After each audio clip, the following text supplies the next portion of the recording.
Hi folks, time to choose my reading for August 2025, and as usual I should be using the bingo balls of fate to select which shelf I'm going to pick some books from, and then I'm going to be using the decision dice of destiny to decide which books from that shelf I'll be reading next month. And without further ado, let's get stuck in. Time for the bingo balls of fate, and for those of you that are new to this process, each of the balls in this cage represents one of the shelves in my library. Let's choose 8 this way. 31. In the new regime, this is shelf 31, a new regime because I added a bunch of shelves, as regular viewers will have seen from a video a couple of weeks back, so I had to renumber everything. So this was formerly shelf like 20 or something, it's now shelf 31. Anyway, here be Silverbergs in them for the most part. I've read the 2 Varleys. I do have books 3 and 4 in that Thunder and Lightning series, which I haven't read, but I lent them to a friend. So I don't have them at the moment. I've read Lord Valentine's Castle. So the next one in that sequence is Madripoor Chronicles. That's a short story collection set in that world. At Winter's End, and sequel to which is The Queen of Springtime. That would be a good one, I think. And then I think I'm going to have Spook Country. That is a thriller actually by William Gibson, I believe. Spy thriller. Now, having read and not really enjoyed Shield's Ladder, I'm not in a hurry to read another Greg Egan, honestly. So I think probably the next one I'd like to read is Golden Witch Breed by Mary Gentle. How many is that? 1, 2, 3, 4. Ooh, I need a couple more. Let's see. Kingdom of the Wall. That's separate. And then we could go with Star of Gypsies. Probably isn't terribly politically correct these days, but anyway. 1, 2, 3, 4, 5, 6. Okay, let us see what the Dice of Destiny have in store for shelf 31. Number 5. So Dice of Destiny say number 5. So it's not Madripoor Chronicles or Silverberg at all. In fact, it's not that one, or that one, and it's not Mary Gentle. Always the bridesmaid, never the bride. It is William Gibson's Spook Country. Very nice. Number 10. Okay, so now these are some of my new shelves, and so what I've chosen to do here is to double up. So this shelf here and this one next to it are both shelf 10. These were formerly temporary shelves and have been replaced. So let's see what shelf 10 has to offer. I should really read some of the John Carter books, but I haven't got the first one, so that kind of makes that probably foolish. I'd like to read 1985, but I should reread, I think, 1984 first. So what does that leave me? I'm going to try Modoran, which I hear interesting things about. I wonder if I should try Ender's Shadow, which is a sort of companion piece to Ender's Game. I think it is from the viewpoint of one of Ender's friends. And there's well, it's actually 4 books now. It was originally a trilogy that go with it. I've not read beyond Speaking for the Dead in the Ender series. I'm not in a mad rush to read book 2 in the Well of Souls book, if I'm completely honest. Although maybe I should give it a go. So that's volume 2. All right, so it's 1, 2, 3. What about this? Part 2 of shelf 10. I could read 40,000 in Gehenna. That's a CJ Cherry. I enjoyed Down Below Station. What about Mission in Gravity? That's a hard science fiction classic I haven't actually read. How many have we got now? I think that's 5. Okay, one more. I think it's about time I read an Edmund Cooper. So Seahorse in the Sky is one that's been recommended to me a couple of times.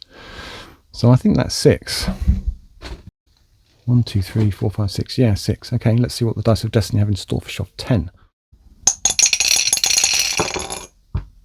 Number 1. All right, so it's not CJ or Hal or Edmund or Chalker or Ender's Shadow, but it is, interestingly, Modoran. 55. All right, so this is shelf 55, and here be Ashes, amongst other things. This shelf's come up a few times, actually. I'm going to go with Cow in the Ashes department, because that's a standalone, I think. And then Book 1 of the Shoal trilogy is Nova War, I think, so that should be a good choice. Seasons of Plenty is book 2 of Tabitha Jute series, that's cool, so that's 3. Snow Queen I haven't yet read, so that's 4. About Permanence by Carl Schroeder, and Queen of Slant. Where's Queen of Angels? Queen of Angels. Oh, it's right over there. So yes, so number 1 is Asher. Number 2 is Shoal, Nova War, Seasons of Plenty, Snow Queen, Permanence, and Queen of Angels. That's a pretty good set of 6, I think. Let's see what the dice have to say. Dice of Destiny for Shoal 55. Number 1. Okay, so it is not Queen of Angels or Permanence or Snow Queen or Seasons of Plenty or Nova War, all books that I would have liked to read, but it is Cal by Neil Asher. 17. Shelf 17 is next, and this one hasn't come up for ages. It was previously known as Shelf 6, but now it's Shelf 17. And this is all anthologies, some of them older than others. So let's see. Hall of Fame, I've been meaning to read for ages, so that can definitely be one. What about some new wave business with the new SF? The Penguin SF Omnibus, edited by Brian Aldiss. That's 4 already. So many in here that I'd like to read. I don't always get on with short stories. What about over here? We've got some Hugo winners here, the best of the bunch. Yeah, so that covers 68 to 70. That's going to be pretty good. And that one is a broader selection, so there's probably a bit of overlap. So is that 1, 2, 3, 4, 5, 6? Yeah, okay. Let's see what the dice have to say for Shelf 17.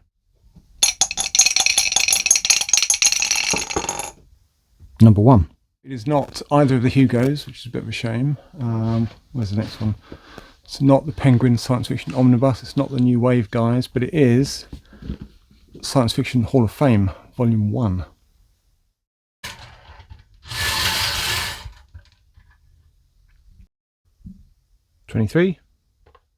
Shelf 23 is next, and it's a bit awkward to get to, so it's got an odd angle, I'm afraid. So there's some Michael Swanwick's in the corner here that I wouldn't mind reading, so I'm going to pull out 2 actually. Vacuum Flowers and Stations of the Tide would be pretty cool. 10,000 Light Years from Home, James Tiptree Jr. That would be a nice one. So that's 3. Let's see what we've got here. Bunch of A. Van Votes. And I must say, I am not in a mad rush to read more after reading Slan recently and not really liking it very much. Let's see what else is on this shelf. Bit of Jack Vance, that's a bit more promising maybe. So, Trollian Alaster I'd like to read. What about Imperio? So that's 5, I think. One more. All right. Well, I've read Big Planet, so maybe Showboat World, which I think is set in the same world, would be a good choice. So that's 6 from Shelf 23. Okay. Let's see what the Dice of Destiny have to say. 3. So number 3. So it is not Jack Vance, and nor is it Michael Swanwick, but it is James Tiptree Jr. 10,000 Light Years from Home. 47. So this is Shelf 47, and there are some gems in here, I think. Let's just move these guys out of the way. Freeze Frame Revolution by Peter Watts. Time Like Infinity. I've read Raft now, so I can read that with impunity, although I think I could have done so anyway. I don't really want to tackle Vacuum Diagrams yet, which is set in the same Benjamin Philip Zealey sequence. I think we actually give the Hugos another go, couldn't we? So let's go with the 72 edition. 70-72. Wrinkle in the Skin would be 4. What about Aztec Century by Christopher Evans? I've been wanting to read that for a little while. And then I could treat myself to a reread of Mindstar Rising. Is that the first one? I think it is.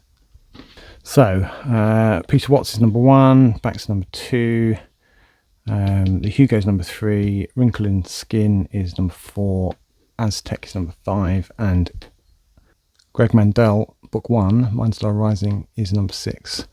So let's see what we get from the Dice of Destiny. Number 4. So it's not Peter Watts or Stephen Baxter on this occasion, or the Hugos, or Aztec Century, or Mindstar Rising. But it is A Wrinkle in the Skin by John Christopher.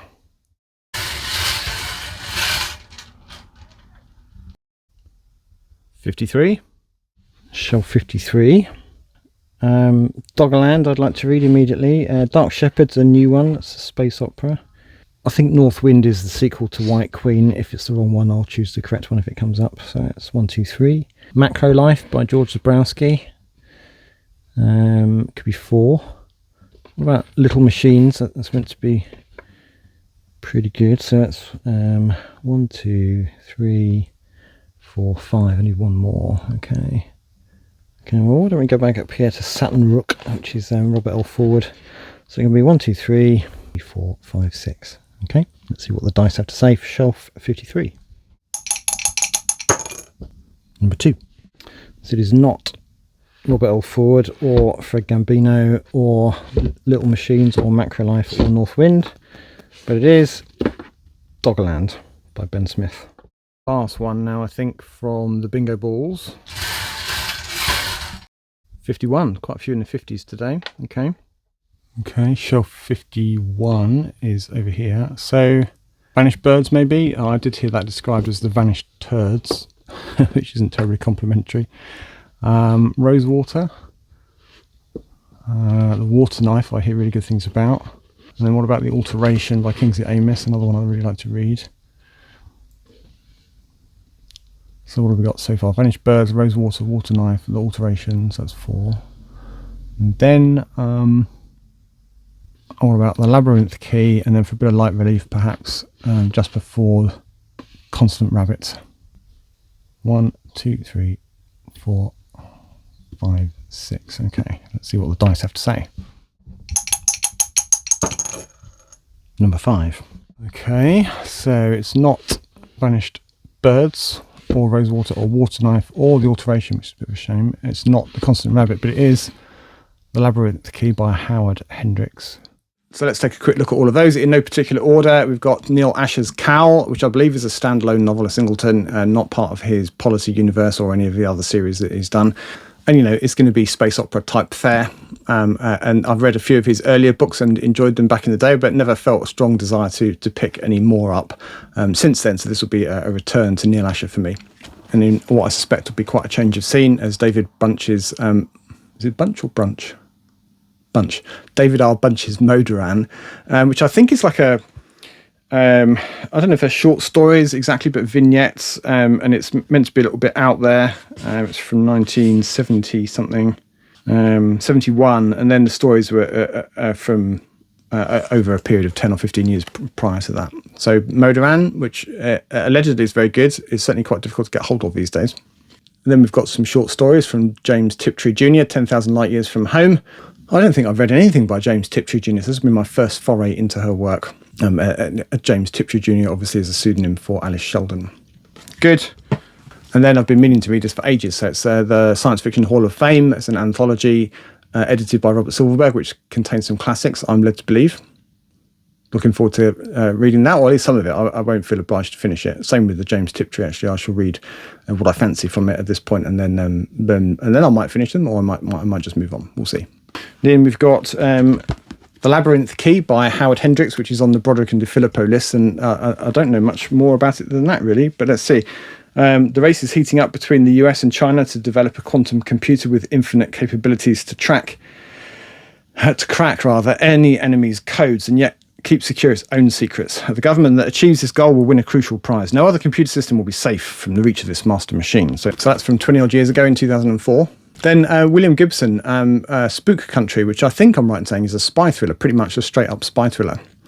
It might have some tech or not cyberpunk, tech or science fiction overtones to it, but it's primarily a spy thriller, non-genre. So looking forward to that. Then we've got Doggerland by Ben Smith, which is a recent book from the last year or two.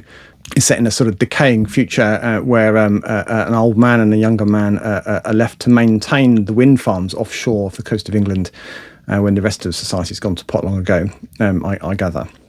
Then we got John Christopher's Wrinkle in the Skin, which I think is a sort of seismic, earthquakey, disastery type thing. Yeah, here we go. Yeah. A natural catastrophe wipes out millennia of human history overnight in a series of convulsive spasms. The shocked survivors roam the ruins in search of their past, not daring to dream of a future in this nightmare that turns man into beast. So a little bit like The Death of Grass, it's going to be a sort of story of the rapid decomposition of society from the sound of it. So those are the random picks for this month, and then I've got 2 readers' picks. I'm going to make a start on the Venture SF series. There are 25 of them. I haven't read a single one of them yet, so this is the first one. Might as well start at the beginning. Wheel Died at Breakaway Station. It's a classic kind of space adventure, space opera type thing. I've been meaning to read this for a while. Is Sherry Tepper's Grass, which is a classic First Contact story. This is a slightly tatty copy, but it's a perfectly good reading copy. So that's everything for this month. Have you got anything lined up for August this year? Have you decided already what you're going to read, or do you just choose when the mood takes you? I know some people choose their TBRs for the whole of the next year. I don't go to that extreme, but I do like to have the next month or so picked out. All right. As always, thank you for watching, and until next time, goodbye.